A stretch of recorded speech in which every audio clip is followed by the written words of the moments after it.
Mayong gabi sa tanan. God is good all the time. Let us put ourselves in the presence of God.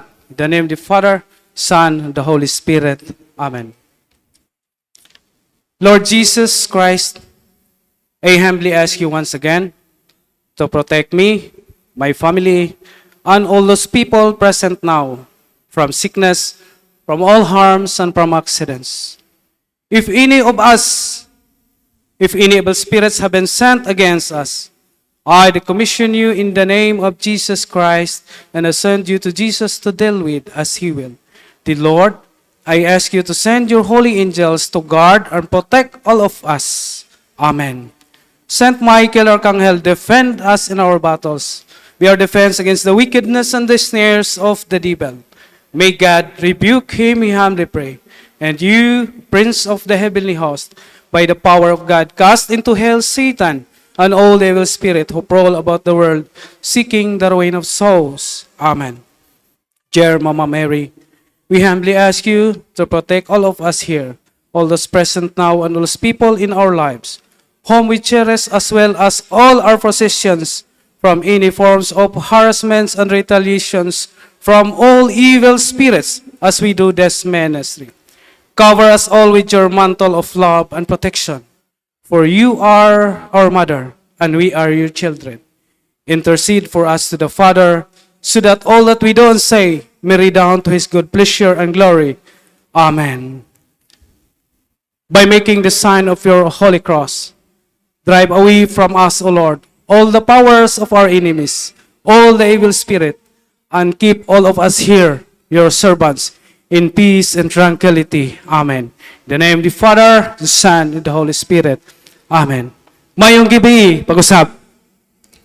So, sa wala akong balikon, ako di ay si Eugene Ifondo, taga Lila, Bohol. Usa ko sa mga ministers ni Father sa Healing and Deliverance. Ang akong topic is about the proper use of sacramentals and the proper disposition, the flow of deliverance. No? Atong i-take up kung unsaon paggamit ang mga pag-ampo sa simbahan ug unsaon nato pagpakigbatok ang demonyo. Nga dili na ta magduol ni anang mga albularyo. Okay?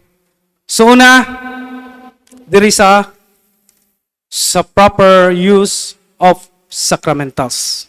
Sa kaning mga sacramentals, tanan nga mga religious objects after i-blessing sa pari, mahimo na siyang sacramentals. Among giawhag ang tanang patagpamilya nga unta, aduna ta niining handbook.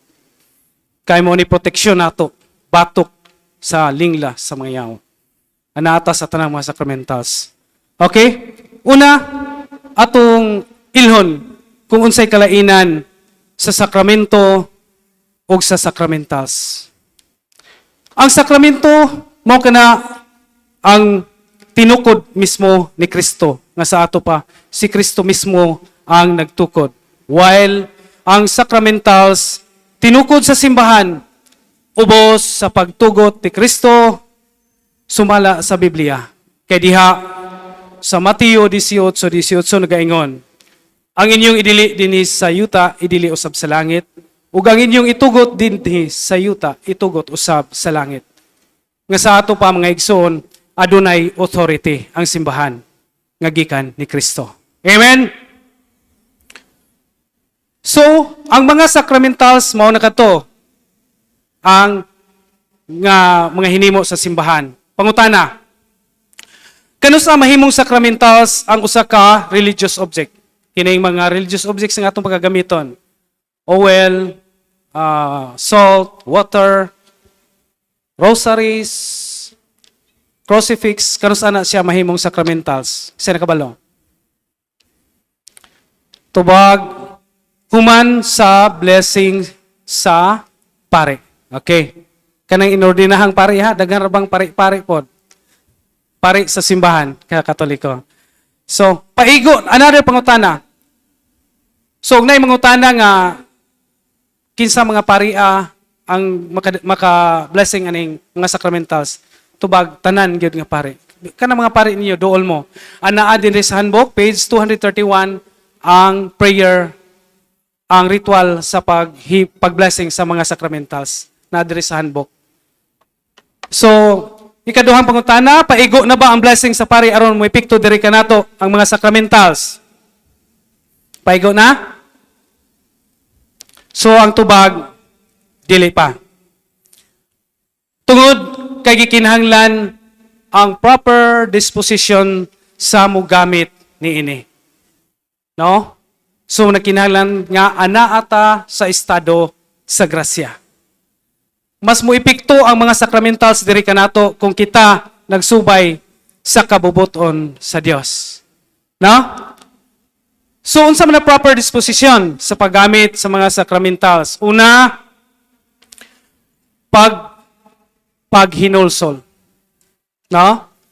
Paghinulsol sa mga sala o pagkinabuhi ngadto sa pagpakighiuli ngadto sa Dios pinaagi sa pagpangumpisal aron kita mahibalik sa estado sa grasya. Importante kayo maigsoon nga mangumpisal ta. Sugo na ni Kristo. Kumpisal kita. Sigo mog linya-linya diha sa simbahan, nidawat mo sa sakrament sa Eucharistia. No? Nidawat mo pero wala mo'y kumpisal. Nagpatong-patong ang atong sala diha mga igsoon. Ug ni anang pagiha usa na kadurwe nagngisi ang demonyo ni ana. Nagsige mog linya sa kalawat. Wala tay mga kumpisal. Bantay igsoon. Sa matag magtotoo nga mupila sa pagkalawat nga walay kumpisal na ang demonyo nagngisi-ngisi. Bantay ta.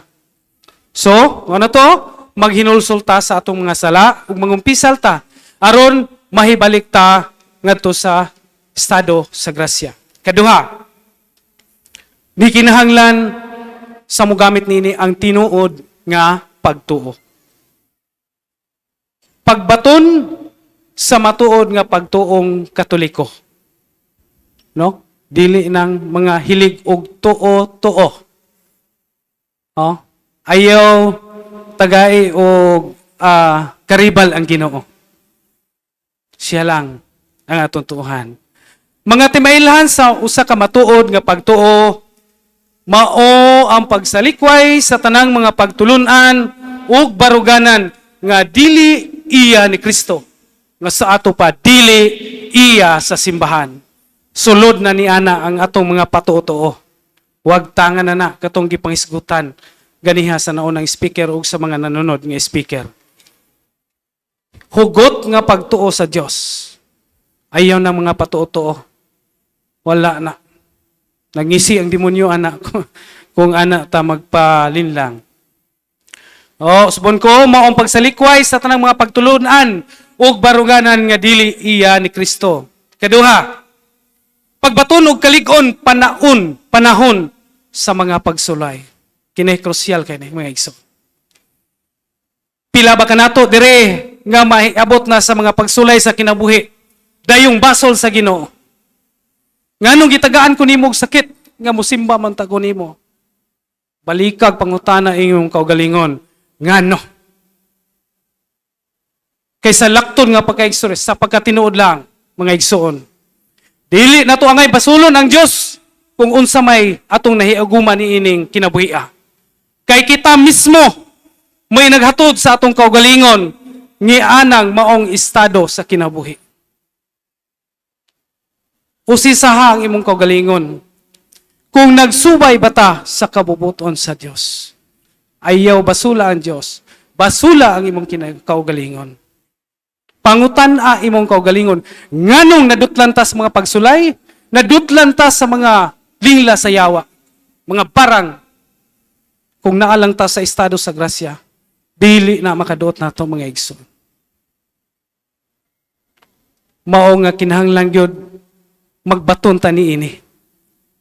Kabaluta sa mga prayer sa simbahan, agig proteksyon sa mga lingla sa demonyo. Amen? So ato mo na to, ayaw basula ang Ginoo. Pagbaton o kalig-on panahon sa mga pagsulay. Pagampo. Kumpisal. Simba matag Domingo kay sugo na sa Dios. Pagampo sa santos nga rosaryo. Pangayog tabang sa mahal nga inahan. Kay dunggon gani. No? Dunggon gani kung mga liyata nga to sa mga pinaagi sa mga santos. Samot na ang iyang inahan. Ang santos nga rosaryo. Mga igsoon. Magampo ta. So ikasunod, ipadayag sa gugma og maayong buhat ang atong gituhuan. Dili lang kay miyuntang, nituo ko. Nituo mo ko Ginoo, pero kumusta ang imong kaugalingon? Nahisubay ba? Nahisubay ba sa kabubuton sa Dios? No? Dili igo lang ang pagtuo kay naa diha sa Santiago 2:14-26 nagaingon. Patay ang atong pagtuo, kulong di ubanan nato sa maayong buhat. No?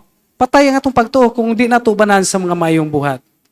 Ug sunod, ang pagwali sa walay kukahadlok sa kamatuoran ug sa atong gituhuan. Iwali na to ang kamatuoran. Kamatuoran sa atong pagtuong Katoliko. Ayaw kamo kahadlok igsoon. Ug hinaot unta nga inipanguli ninyo. Kung unsay inyo nakatunan, inyo usab nga iwali ngadto sa uban nga wala makatambong niini maong activity. So, ikatulo, sa proper disposition. Pag kinabuhi, subay sa kabubuton sa Dios. Mao na ni. Pinaagi sa pagka mainampuon. Ampo gyud mga igsoon. Ampo. Kanang mga simple lang ninyo natong mga pagpamalikas, dili ang Ginoo atong yampuan ana. Bantay ta pagkahimalikas. Daghan kaimi o pasyente dito. Ang doorway sa ilang pagkaposes sa ilang mga anak gumikan sa pagkahimalikas sa ginikanan. Wa bata kahibalaw mga ginikanan nga matag higayon mamalikas ta atong gitunglo ang atong mga anak. Bantay. Daghan kami kaso dito.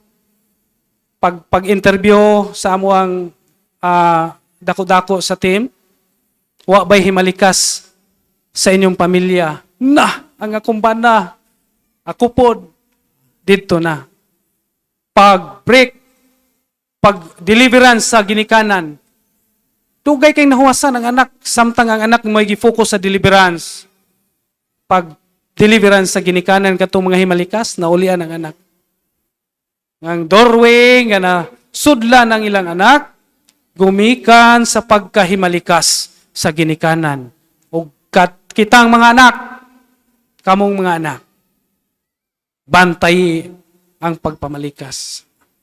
Likaye, kay wala mo nagsangpit diha sa Dios. Kundili, inyong gisangpit ang kontra sa Dios.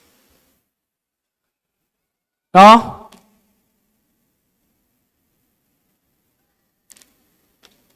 Ang pinakasayon o gikahimutan sa Dios nga matang sa personal nga pagampo, no, personal prayer, nagpalig-on ta sa atong relasyon sa Ginoo. Mao kana ang matang sa personal nga pagampo nga gikahimutan sa Dios, mao ang paghalad sa atong kaugalingon, mga buhat ug mga panghitabo maayo man o daotan alang sa kahimayaan sa Dios. Ato untang himong habit nga inigmatan nato sa buntag, maghimo ta og morning offering. Atong i-offer. Nguros ta. Kanang simpleng pagpanguros. Ni-acknowledge na ka sa presensya sa Dios, Amahan, Anak ug sa Espiritu Santo. No? So, kay kanang atong mga inadlaw-adlaw nga buhat, atong i-offer sa Ginoo. Kung anang mga tagsa-tagsa nato nga mga gimbuhaton yan ang adlaw, atong isintro una sa Ginoo. Usa na kanindot nga pagampo. Simple ra kayo himuon atong habit nga matagbuhat niya na ng atong mga gimbuhaton, atong himuong sentro ang Ginoo. Atong i-offer sa Ginoo, Lord, ikaw na mahibaw ka na kong adlaw, aduna ko'y gimbuhaton, daghan kong trabahoon karon. Ang oras, pag-ampo, kung unsay pag-ampo sa simbahan ngayon mo na ibalaan. Simple ra kay na, gikahimutan sa Dios kanang matang nga pag-ampo. Morning offering. Padung kang matug, mag-ampo ka. Pasalamat ka sa Ginoo sa tibok adlaw. Ini kabuntag, imong i-offer nga to sa Dios ang imong umaabot nga adlaw. Amen? So hinaot nga atong nasabtan ka na mga igsoon. So dirita sa flow of deliverance. Again, nag-aawahag gid mi nga matag pamilya aduna unta kita ni ini. Mas lig-on kini nga proteksyon ang pag-ampo sa simbahan kaysa anang inyong gipangsulod nga habak. Kay tanan nga nagsulob niya ng habak, panahon nga harason na sila. Ang pag-ampo sa simbahan, inig prayer anang maong tao, sigurado, mo react. One time, sa akong kasinitian dito sa Mindanao, bago lang, aduna mi kuan dito nga nagsulot og habak. Wan siya, natumba while nagtrabaho. Karon, nagsakit ang iyang dughan. Lain magtinuhuan. O ako lang gikuan. So, Lord, basin ka. Naluoy ko sa amuang farmer. So, mauto nga akong gihaplasan. Og holy oil. Sa imong gibati, akong giprayiran. Insa nga nanginit man akong lawas, sir. Murang gan. Hukas, kaya akong haplasan, tibok lawas. Kaya nabunog man siya. Paghukas niya, pagtanaw na ko, dako as medalyon. Ko kana mo na maghatod ni mos kadautan. Kana imong gisulot tangtanga na. Ug mutuo ka.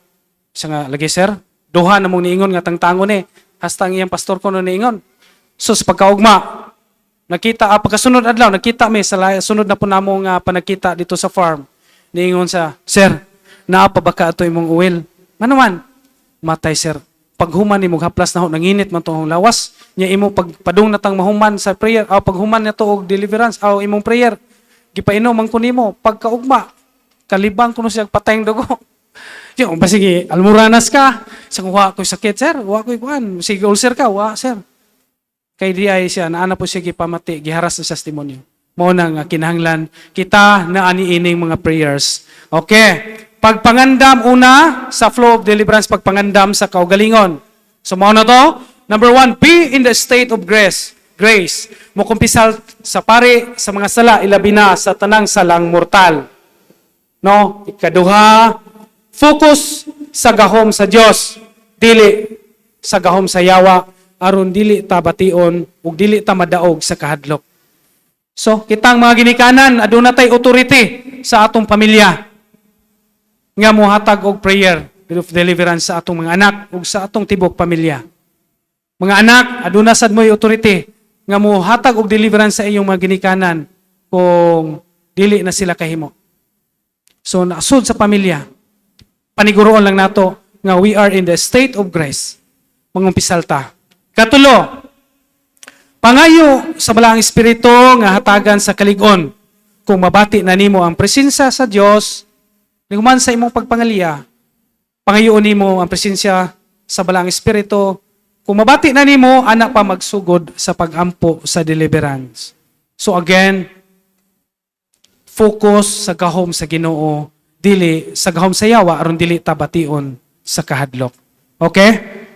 So dirita sa akto sa pag-ampo sa deliverance. Una, kompleto na ta, natay prayer, natay mga sacramentals, natay ning crucifix, oil, tanan. Una, we'll have to make the sign of the cross. Sa ngalan samahan sa anak sa Diyos Espiritu Santo. Sa laing pagkasulti, ang pag-ampo magsugod sa pagpanguros ug mahuman usab sa pagpamanguros. Pag-ampo sugdan sa pag-ampo ug humanon usab sa pag-ampo. Kanuman, ang simple nga pagpanguros usa na kanindot nga pag-ampo. Kay imong gi-acknowledge ang presensya sa ngalan samahan sa anak ug sa Dios Espiritu Santo. Amen. So ikaduha, prayer of protection. Sa tanan atong mga deliverance or prayer sa atong nagitay protection, para maliser ang retaliation. Kay kinangyawa, musumbalik yun. Labi na gula ta sa estado sa grasya. Muna nga giyawhag ta, nga mangumpisal ta, nata sa kanunay sa estado sa grasya, aron dili makaretaliate ang demonyo. No? So, prayer of protection, naana diri sa page 62 sa atong handbook. No? Prayer of protection. As the protection from Mama Mary, no? Mangayo ta sa intercession sa mahal nga Birhen. Nasa page 63 to 64. Gani ra na siya, mga igsoon. So, after ana, Saint Michael prayer sa page 143 to 144. No? So, ikatulo, humanata sa atong protection, dirita sa breaking of seals and consecration. Nasa page 76. Ganido ra nimo. Nadia, in the name of Jesus, tagaan nimong authority. I break the seals around you and the consecration upon you. Ya makakita mo diha og state the name of person inyong ilitok ang ngalan sa tao nga inyong gi-deliverance. Sunod sa breaking seals and consecration, nasa page 78, breaking curses and spells. No? Sunod, sa page 79, breaking unholy ties, links, and bandages. Then, after number 6, sa prayer of deliverance, sa page 80. No? Ayaw mo kahadlok, may igsoon nga mo gamit sa prayer sa simbahan. Kay mataglitok ninyo sa prayer of deliverance, kung aduna gyud harassment ang mga sakop sa pamilya, mag-react kina, gapasabot nga hadlok gyung yawa sa pagampo sa simbahan. Ayaw kahadlok, salig sa Ginoo. Kay kung naata sa estado sa grasya, ubanan ta sa Ginoo sa matag pagampo nga atong pagahimuon. No? Sunod, atong bantayan may igsuon nga samtang nagampo sa deliverance, ang prayer leader kita amahan, magamit ta og crucifix or any sacramentals, medals, rosaries, tanan nga mga sacramentals. Itapion nimo sa ulo sa imuhang giprayeran, no? Nya with firm voice gyud, with authority nga mo palayas. Ayo kahadlok. No? Nya while nag-prayer ka sa series nga mga prayer, kung unsa nga prayer ang nakapariak sa biktima, mao kini ang balik-balikon pagampo. No? Kung nag-break na sakitan siya sa prayer of seals and consecration, balik-balik ka hangtod mulurang. No? Sa curses and spells, balik-balik ka kung diha siya nag-react. So, laktod, kung unsa nga prayer nga nag-react maayo ang biktima, mao ang balik-balikon nato og pagampo. No? Nya, mugamit sabta sa mga oil, sacramentals, oil, katong holy water, gamit ta. Kung unsa nga prayer ang unsa nga sacramental ang makapariak, oil, water, salt, mo'y balik-balik og apply. Kay laktod pa kay istorya may susa among kasinatian, kung ang usa ka possess, like for example, kung dapin-an dili sila makatutok sa cross. Kung possess sila. Oil, haplasan nimong oil, init kay nila na. Kuha na, anong init ni? Holy water, singgit-singgit na. Ay, tama na, sakto na. Singgit na. Ingana ka-powerful ang mga sacramentals. No? Salig lang kita sa gahom sa Dios. No? Kapito, kung wala sa trance state ang biktima nga imong gipagampuan, meaning conscious siya, atong pabasahon siya sa prayer of inner healing kung doon na siya yung mga negative emotions. Kay daghan kaayo nga mga biktima sa possessions nga muna sinati tungod sa mga emotions, no? Daghan kay negative emotions. Inner healing. Inanglan siya og inner healing. Dahil kasuko, pagdumot sa ginikanan, kahiubos sa mga ginikanan, usa na ka doorway, magbantay ta. Sis, mano man ka? Ano na? Bisa kung sa prayer. Naba kay gidumtan, ini pangutana na mo. Naalagi, nga na. Pagpabasa na mo sa prayer of inner healing, bakho na, uban mag-react yung taman.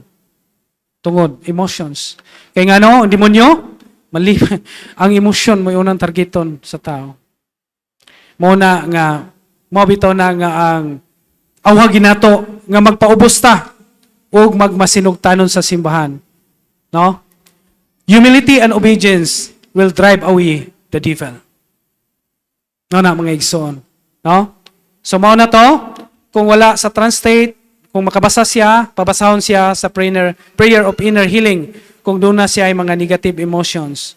Kung open ang iyang third eye, occult third eye, sa biktima, pabasahon siya sa prayer of consecration of psychic abilities to the Blessed Virgin Mary. Nang closing of occult third eye nga prayer, anaa sa 200, page 204 ni ini. Naagyapon dire. Naay mga guidelines dire kung akto. Tunin ninyo kung makabaton mo ini. Basa-basahan ninyo ang naadiri tanan nga pag-ampo sa simbahan. No? So, mao na siya kung open ang iyang psychic ability.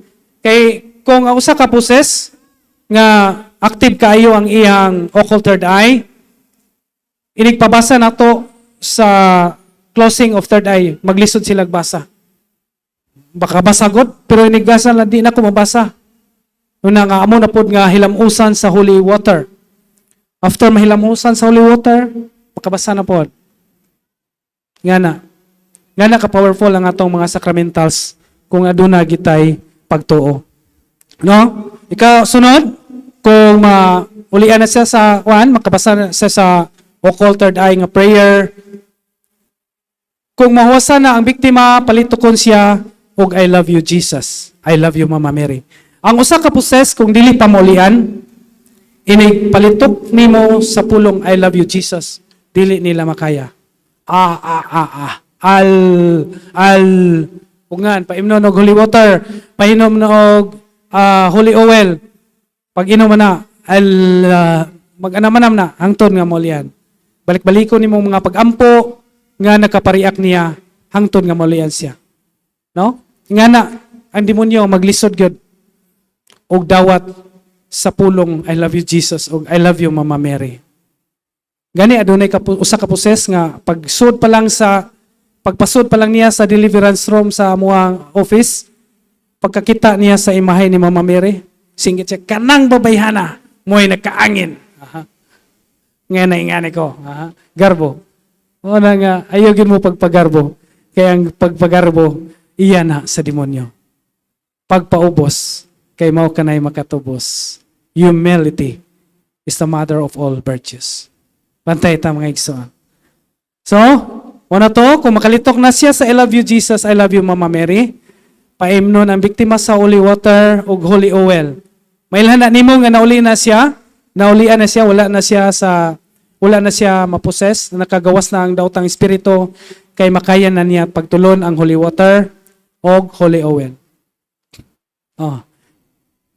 So, ingana mga igsoon, no? Ingana ka-powerful ang atong mga pag-ampo sa simbahan. Salig lang ta sa Ginoo, salig sa iyang mga pag-ampo, ug diha malibirita. Usa na kanindot nga proteksyon nato. Ayon na inyong mga habak. Ug namoy mga habak diha ipang surrender na. Surrender ninyo na. Kay mao na, yes, nakatagamta mo sa kaayo nga iyang gihatag. Pero mutuo mo dili ang kamaturan nag-ingon nga musingil gid sila ninyo. Ug dili ninyo mga ginikanan nga nagsuot diha adto sa inyong mga anak to the subsequent generations. Up to 4th, 6th generations paubos. Makatugot ba ta kung dili ta maigo ato sa atong mga anak or mga apo? Magbantay ta mga igsoon. Surrenderin niyo na. Balik na to sa Dios. Hugti ang pagtuo na to sa Dios, dili sa atong mga patuo. Amen? So after tanan, makainom na sa holy water, ayaw kalimot, human sa tanang mga pag-ampo nga atong gibuhat, mag-cleansing prayer. Cleansing prayer. Ana sa page 100. sa atong handbook. Cleansing prayer. So naa diha. Heavenly Father, in the name of Jesus Christ, our Lord and Savior, by the power of the Holy Spirit, we pray that the cleansing power of the precious blood of your Son come upon us right now. Purify us and wash us clean with the blood of Jesus, from the top of our heads down to the very soles of our feet. Let this blood penetrate the very marrow of our bones, to cleanse us from any entanglement, from whatever spirit we have come in contact with during the course of our intercessions. Anoint us with the gift of the Holy Spirit, and refresh our body, soul, and spirit. And may the sign of your Holy Cross drive away all evil spirit from us. In the name of the Father, the Son, and the Holy Spirit. Amen.